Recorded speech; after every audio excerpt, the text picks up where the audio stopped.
하나님의 평강이 여러분의 삶에 가득하기를 기도합니다. 오늘 우리는 잠시 세상의 소음에서 벗어나 영혼의 양식이 되는 귀한 말씀을 나누고자 합니다. 이 시간이 여러분 각자에게 주시는 하나님의 세미한 음성을 듣는 축복의 통로가 되기를 소망합니다. 만약 오늘 말씀이 여러분의 마음에 울림을 준다면 좋아요와 공유를 통해 이 은혜를 주변의 다른 영혼들과 함께 나눠주시길 바랍니다. 여러분의 작은 손길 하나가 누군가에게는 절실한 복음의 빛을 전하는 귀한 사역이 될 수 있습니다. 오늘 우리가 함께 묵상할 질문은 이것입니다. 우리는 왜 하나님의 말씀을 설교해야 하는가? 단순히 왜 성경을 사용하는가라는 질문과는 다릅니다. 이 둘 사이에는 아주 중요한 차이가 있습니다. 많은 사람들이 성경을 사용하면서도 정작 하나님의 말씀을 설교하지는 않습니다. 사실 저를 포함한 많은 설교자들이 처음에는 이 둘의 차이를 깨닫지 못하고 성경을 그저 자신의 생각을 뒷받침하는 도구로 사용하는 실수를 범하기도 합니다. 오늘 본문인 디모데후서는 바로 이 핵심적인 메시지를 담고 있습니다. 사도 바울이 그의 영적인 아들 디모데에게 보내는 이 편지는 그의 마지막 유언과도 같습니다. 이 편지가 쓰여질 당시의 시대적 배경을 이해하는 것이 매우 중요합니다. 그때는 아직 우리가 아는 신약 성경이 완성되지 않은 때였습니다. 물론 바울의 서신들을 포함한 여러 글들이 교회들 사이에 퍼져나가고는 있었지만 오늘날처럼 권위 있는 하나의 정경으로 묶여있지 않았습니다. 교회는 여전히 사도들의 살아있는 가르침과 권위에 의지하고 있었습니다. 진리의 말씀들은 대부분 입에서 입으로, 즉 구전으로 전달되고 있었습니다. 그런데 바로 그 사도들이 하나둘씩 순교를 당하고 있었습니다. 한번 상상해 보십시오. 당시 성도들의 마음이 어떠했을까요? 모든 사도들이 사라지고 나면 복음의 메시지는 어떻게 되는 것인가 하는 불안과 두려움이 가득했을 것입니다. 위협은 외부로부터만 온 것이 아니었습니다. 교회 내부에서도 복음을 왜곡하는 거짓 가르침들이 싹트고 있었습니다. 바울이 고린도 교회에 편지를 쓴 이유도 사도 요한이 그의 서신에서 영지주의와 같은 이단 사상에 맞서 싸워야 했던 이유도 바로 이 때문이었습니다. 밖으로는 핍박이, 안으로는 이단이 교회를 흔들고 있는 그야말로 풍전등화와 같은 상황이었습니다. 바로 이런 절박한 상황 속에서 바울은 순교를 앞두고 차가운 감옥에서 젊은 목회자 디모데에게 이 편지를 쓰고 있는 것입니다. 디모데후서 1장 13절을 보십시오. 너는 내게 들은 바른 말을 본받아 그리스도 예수 안에 있는 믿음과 사랑으로서 지키고 우리 안에 거하시는 성령으로 말미암아 내게 부탁한 아름다운 것을 지키라. 바울은 바른 말의 본과 아름다운 것을 지키라고 간절히 부탁합니다. 이것이 바로 왜곡되지 않은 순수한 복음의 핵심입니다. 2장 1절과 2절에서도 이 부탁은 이어집니다. 내 아들아, 그러므로 너는 그리스도 예수 안에 있는 은혜 가운데서 강하고 또 내가 많은 증인 앞에서 내게 들은 바를 충성된 사람들에게 부탁하라. 그들이 또 다른 사람들을 가르칠 수 있으리라. 복음은 단절되어서는 안 되며 충성된 사람들을 통해 계속해서 다음 세대로 이어져야 한다는 사명이 담겨 있습니다. 3장 14절에서는 더욱 강력하게 권면합니다.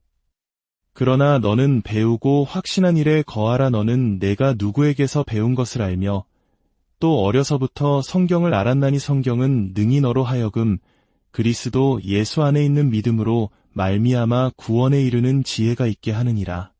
모든 성경은 하나님의 감동으로 된 것으로 교훈과 책망과 바르게 함과 의로 교육하기에 유익하니 이는 하나님의 사람으로 온전하게 하며 모든 선한 일을 행할 능력을 갖추게 하려 함이라. 이 모든 간절한 권면들이 쌓이고 쌓여 마침내 오늘 우리가 살펴볼 4장에서 그 절정을 이룹니다.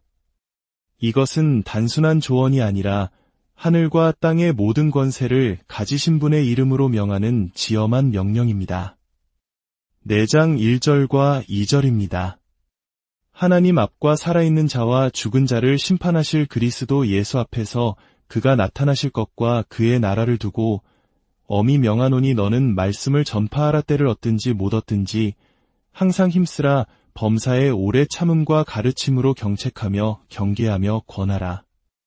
말씀을 전파하라. 이것이 바로 바울의 유언의 핵심입니다. 다시 한번 강조하지만 성경을 사용하는 것과 말씀을 설교하는 것에는 큰 차이가 있습니다. 우리는 흔히 강해 설교라는 말을 듣습니다. 강해 설교란 단순히 성경 구절을 하나씩 순서대로 읽어 내려가는 것만을 의미하지 않습니다. 그것은 성경 본문이 기록될 당시의 역사적, 문화적 배경 속에서 저자가 원래 의도했던 의미를 정확하게 파악하고 그 안에 담긴 영원불변의 진리를 오늘을 살아가는 우리들의 삶에 적용하는 것까지 포함하는 작업입니다. 만약 이 과정이 없다면 우리는 성경을 구절구절 읽으면서도 모든 구절을 오해하고 왜곡할 수 있습니다. 그리고는 스스로 나는 성경 본문대로 설교했다고 착각할 수도 있습니다. 제가 젊은 시절에 저질렀던 실수를 예로 들어보겠습니다. 제가 21살에 처음 설교를 시작했을 때 사람들은 저를 주로 청년 집회에 초대했습니다. 아마도 젊은 사람들에겐 젊은 설교자가 연습 상대로 좋다고 생각했나 봅니다. 지금 생각하면 참 위험한 발상이지요. 청년들에게 설교할 때 단골 주제 중 하나는 바로 성적 순결의 문제였습니다. 특히 요즘처럼 청소년기에 신체적으로 성숙해지는 시기와 실제 결혼하는 시기 사이의 간격이 아주 긴 시대에는 더욱 중요한 주제입니다. 그래서 저는 디모데후서 2장 22절, 또한 너는 청년의 정욕을 피하고 주를 깨끗한 마음으로 부르는 자들과 함께 의와 믿음과 사랑과 화평을 따르라는 구절을 가지고 수없이 설교했습니다. 청년의 정욕을 피하십시오. 의를 따르십시오. 저는 이 구절로 청년들의 성적 순결을 강력하게 외쳤습니다.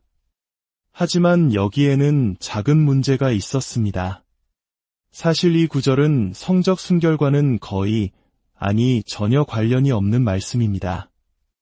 바로 다음 구절들을 읽어보면 문맥이 명확해집니다. 어리석고 무식한 변론을 벌이라. 이에서 다툼이 나는 줄 알미라. 주의 종은 마땅히 다투지 아니하고. 바울이 말하는 청년의 정욕은 혈기왕성한 젊은이들이 빠지기 쉬운 신학적 논쟁과 무익한 말다툼에 대한 열정을 의미하는 것이었습니다.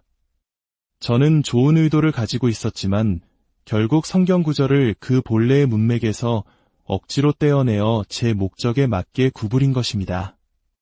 저는 성경을 사용했지만 하나님의 말씀을 온전히 설교하지는 못했던 것입니다. 우리가 오늘 본문에서 말하는 말씀을 전파하라는 것은 바로 이런 오류를 범하지 말라는 것입니다. 내가 원하는 대로 성경을 해석하는 것이 아니라 성경 본문이 그 자체로 말하게 하는 것. 저자가 청중에게 전달하고자 했던 본래의 의미를 겸손하게 듣고 그 안에 담긴 시대를 초월하는 진리를 발견하여 오늘 우리에게 주시는 하나님의 음성으로 듣는 것, 그것이 바로 참된 설교입니다. 그렇다면 우리는 왜 이토록 성경 본문에 충실한 설교에 우리의 삶을 걸어야 할까요? 왜 강단에서 유행하는 심리학이나 성공주의 혹은 세상의 정치적 구호를 외치지 않고 오직 말씀을 전파해야만 할까요? 그 이유는 오늘 본문 속에 명확하게 나타나 있습니다. 첫째, 그것은 우리의 신성한 사명이자 책임이기 때문입니다. 1절을 다시 보십시오. 하나님 앞과 살아있는 자와 죽은 자를 심판하실 그리스도 예수 앞에서 엄히 명하노니. 디모데후서는 바울의 서신 중 가장 사적이고 친밀한 편지입니다. 그는 디모데를 내 사랑하는 아들이라 부르고 그의 눈물을 기억하며 그의 외할머니 로이스와 어머니 유니게의 믿음까지 언급합니다. 하지만 이 편지의 절정에서 바울의 어조는 완전히 바뀝니다.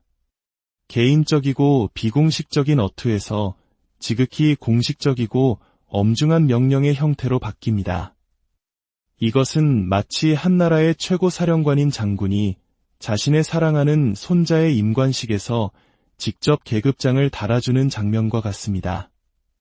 평시라면 할아버지와 손자의 따뜻하고 감동적인 순간이겠지만 만약 지금이 전시 상황이라면 어떨까요?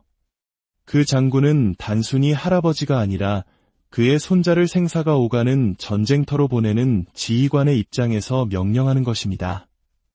나는 너의 할아버지이기도 하지만 너의 사령관으로서 명령한다. 가서 싸워라. 그리고 이 나라를 지켜라.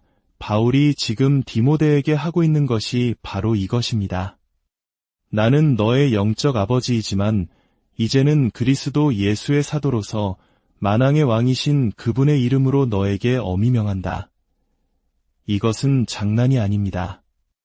이것은 목숨을 걸어야 할 신성한 사명입니다. 사실 디모데후서의 매 장마다 바울은 디모데에게 복음을 지키고 전파할 것을 명하면서 동시에 고난을 받으라고 말합니다. 복음을 전하는 사명은 필연적으로 고난을 동반하는 지극히 진지하고 엄숙한 부르심인 것입니다. 둘째, 하나님의 말씀만이 항상 유의미하며 유일한 권위의 원천이기 때문입니다. 2절은 말합니다. 너는 말씀을 전파하라. 때를 얻든지 못 얻든지 항상 힘쓰라. 젊은 나이에 설교를 시작했을 때 저는 늘 위축되었습니다. 제 앞에 앉아있는 수십 년간 신앙생활을 해온 어르신들 앞에서 인생 경험도 신앙의 연륜도 부족한 제가 과연 무슨 말을 할 수 있을까 두려웠습니다. 그때 제가 붙잡았던 진실은 이것입니다. 나는 아무것도 아닙니다. 오래된 복음성가 가사처럼 저는 그저 아무것도 아닌 자로서 모든 사람을 구원하실 수 있는 누군가에 대해 모든 사람에게 전하려는 자일 뿐이었습니다. 특히 저는 기독교 집안에서 자라지 않았습니다. 불교 신자였던 어머니 밑에서 자라 대학에 와서야 처음 복음을 들었습니다. 저에게는 내세울 만한 신앙의 배경이나 지식이 없었습니다. 저에게 있는 것은 오직 하나님의 말씀, 성경뿐이었습니다. 하지만 바로 그렇기 때문에 저는 설 수 있었습니다. 내가 얼마나 나이가 많고 적은지, 얼마나 경험이 많고 적은지는 중요하지 않습니다. 만약 당신이 하나님의 말씀에 충실하다면 당신은 때를 얻든지 못 얻든지 준비될 수 있습니다. 당신은 꾸짖고 경계하고 권면할 수 있습니다.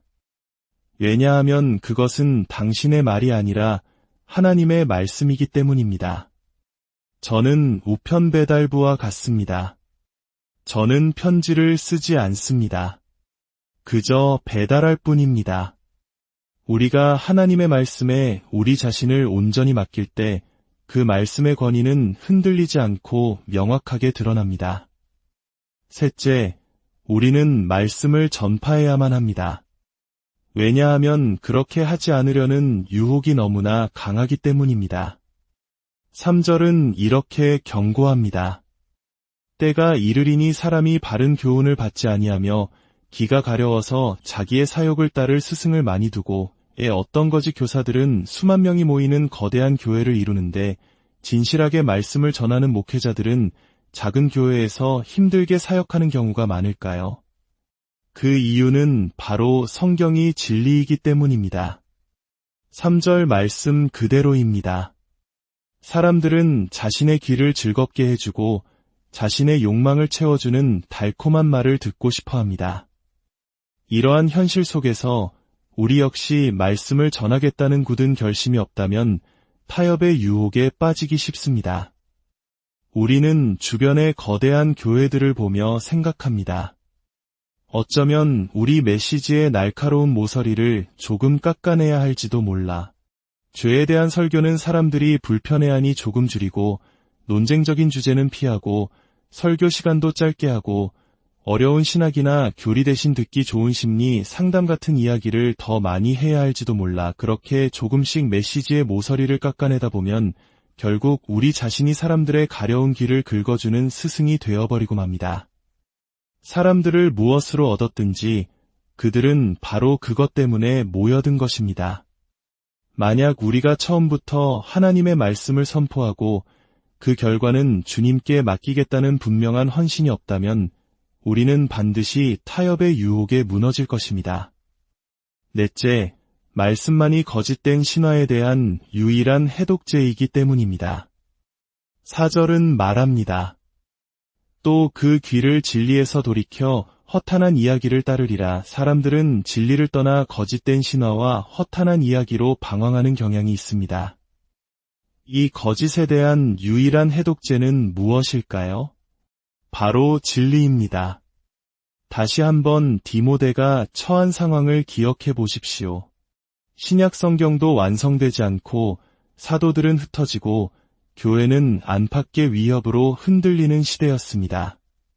복음의 메시지가 한 세대만 지나면 사라질 수도 있는 위기 속에서 바울은 굳건히 바른 말의 본을 지키고 말씀을 전파하라고 명하고 있는 것입니다.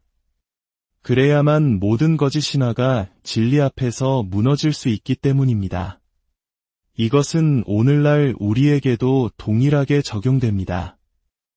우리 안에도 세상의 가치관이나 개인적인 경험이 성경의 진리보다 더 중요하게 자리 잡은 나만의 신화가 있을 수 있습니다. 우리가 이런 것들을 분별하고 오직 진리 위에 굳게 설 수 있는 유일한 길은 하나님의 말씀에 헌신하고 그 말씀이 우리의 모든 삶의 영역에서 최종 권위를 가지도록 하는 것입니다. 우리 모두는 방황하기 쉬운 존재입니다. 그렇기에 매주 하나님의 집에 모여 하나님의 말씀을 듣고 다시 진리 앞으로 돌아오는 과정이 반드시 필요한 것입니다. 마지막으로 우리는 말씀을 전파해야 합니다. 그것이 끝까지 충성스러운 종으로 남는 유일한 길이기 때문입니다. 5절은 앞선 3절, 4절의 내용과 날카로운 대조를 이룹니다. 귀가 가려워 허탄한 이야기를 따르는 그들과는 달리 그러나 너는 모든 일에 신중하며 고난을 받으며 전도인의 일을 하며 내 직무를 다하라. 다시 말해 충성하라는 것입니다. 반대와 어려움과 당신 자신의 연약함 속에서도 끝까지 충성하십시오. 그리고 매주 성경 본문을 깊이 연구하고 저자의 의도를 파악하고 그 안에 담긴 영원한 진리를 하나님의 백성들에게 전하는 것만큼 우리의 발을 불 위에 두어 충성하게 만드는 것은 없습니다. 신중하십시오. 그래야 귀를 긁어주고 거짓 신화 속으로 방황하는 유혹을 이길 수 있습니다. 고난을 받으십시오. 당신이 성경의 진리를 타협 없이 전할 때 세상은 당신을 편협하고 시대에 뒤떨어진 사람이라 비난할 것이기 때문입니다. 하지만 그 고난을 감수해야 합니다. 그리고 전도인의 일을 하십시오. 이것이 가장 중요합니다. 만약 우리가 사람들의 비위를 맞추기 위해 메시지의 모서리를 깎아낸다면 우리는 결국 그들에게 가장 필요한 단 한 가지, 바로 순수하고 희석되지 않은 복음의 메시지를 주지 못하게 됩니다. 우리는 담대하게 선포해야 합니다. 하나님께서 이 세상을 창조하셨고 자신의 형상대로 인간을 만드셨습니다. 하지만 첫사람 아담의 불순종으로 죄가 세상에 들어왔고 우리 모두는 죄인이 되어 하나님의 진노 아래 놓이게 되었습니다. 하나님은 거룩하시고 위로우시기 때문에 반드시 죄를 심판하셔야 합니다. 우리의 유일한 희망은 누군가 우리의 죄값을 대신 치러주는 것뿐입니다. 세상의 모든 종교는 스스로의 노력으로 구원에 이르라고 말하지만 기독교는 정반대의 답을 제시합니다. 죄 없으신 하나님의 아들 예수 그리스도께서 우리를 위해 십자가에서 죽으심으로 우리의 모든 죄값을 단번에 치르셨습니다. 그분은 우리가 받아야 할 죽음을 대신 당하셨고 그분의 의로움을 우리에게 선물로 주셨습니다. 그러므로 누구든지 자신의 죄를 회개하고 예수 그리스도를 구주로 믿으면 다가올 진노에서 구원을 받고 영원한 생명을 얻게 됩니다. 이것이 복음입니다. 우리가 전도인의 일을 한다는 것은 바로 이 메시지를 전하는 것입니다. 만약 이 메시지에서 단 하나라도 빼버린다면 우리는 사람들을 영원한 멸망으로 인도하는 죄를 짓는 것입니다. 우리는 싸워야 합니다. 영혼을 위한 싸움을 싸워야 합니다. 당신이 지옥으로 가지 않도록 저는 당신과 싸울 것입니다. 당신이 영적으로 벼랑 끝을 향해 달려가고 있다면 저는 소리치는 것을 넘어 당신을 붙잡을 것입니다. 우리가 오직 말씀 전파에 헌신해야 하는 이유는 바로 이 진리가 담긴 유일한 원천이 성경이기 때문입니다. 우리의 사역이 다른 어떤 것 위에 세워진다면 우리는 결국 사람들의 귀를 즐겁게 하고 거짓된 신화를 팔아 그들을 지옥으로 가는 길 위에서 편안하게 죽도록 만드는 자들이 될 것입니다. 우리는 반드시 충성해야 합니다. 우리는 반드시 하나님의 말씀을 전파해야 합니다. 아멘. 사랑의 하나님 아버지, 오늘 우리에게 주신 귀한 말씀을 감사합니다. 세상의 수많은 소리와 유혹 속에서 오직 변하지 않는 주님의 진리의 말씀만을 붙잡는 저희가 되게 하여 주시옵소서.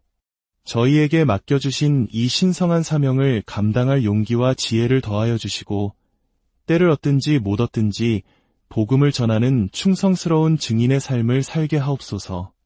이 말씀을 듣는 모든 심령 위에 하늘의 평강과 위로를 부어주시고 그들의 삶의 모든 걸음을 인도하여 주시옵소서. 우리를 구원하신 예수 그리스도의 이름으로 기도